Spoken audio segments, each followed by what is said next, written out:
So governments and climate scientists keep talking about aiming for a 1.5°C rise in global atmospheric temperatures.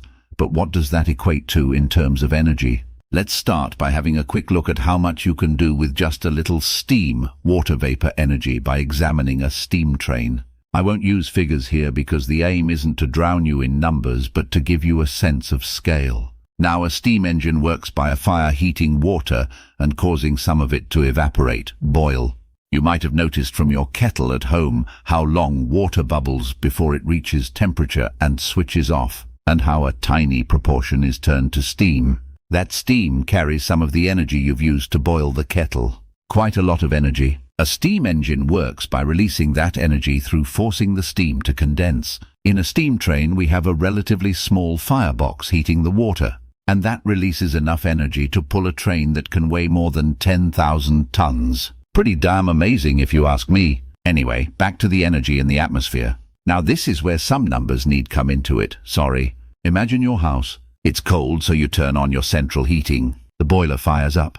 How long does it take to raise the air temperature in your house by 1.5°C? Depends on your house and central heating system, but let's say 20 mins. The average UK 3-bed semi has a floor space of under 192, but we'll use that as a simple starting point. Average ceiling height is 2.4 mm, but let's use 2.5 mm to make the maths easier. So the volume of air heated by the energy released using 20 mins of a gas burner, like the train firebox, is 100 x 2.5, a 250 m3. Now we're going to switch that to mass, which for complicated reasons is a fairer way of comparing the air in your house to the air in the atmosphere. Air at sea level has a mass of around 1.3 kg m3, so a 250 m3 house has 250 x 1.3 x 325 kg of air in it.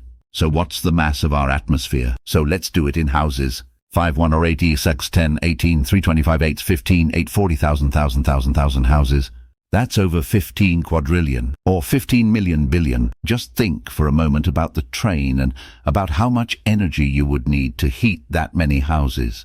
That's what a 1.5°C increase in atmospheric temperature looks like. That's how much extra energy we will put into our atmosphere, if we're very, very lucky and keep to the 1.5°C aim. And that's how much extra energy will go into our weather systems. Sounds scary, right? Storm Babet has just passed over the UK, dumping, in the Met Office's own words, unprecedented levels of rainfall over parts of the UK and Europe. And we are a long way from the hoped-for peak temperature rise.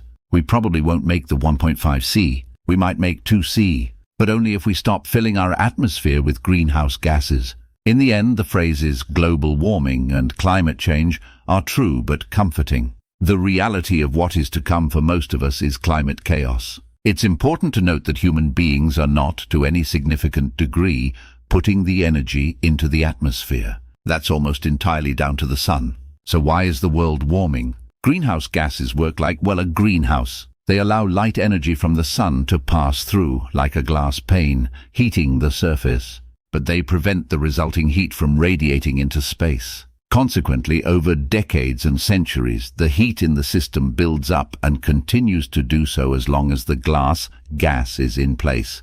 The main greenhouse gas is carbon dioxide, CO2. CO2 stays in the atmosphere for centuries, so even if we stopped adding it today, we still face a long delay in seeing any improvements. In fact, we would see things continue to get worse for generations. That's if we stop today. We're not, but we should be. And that's where you come in.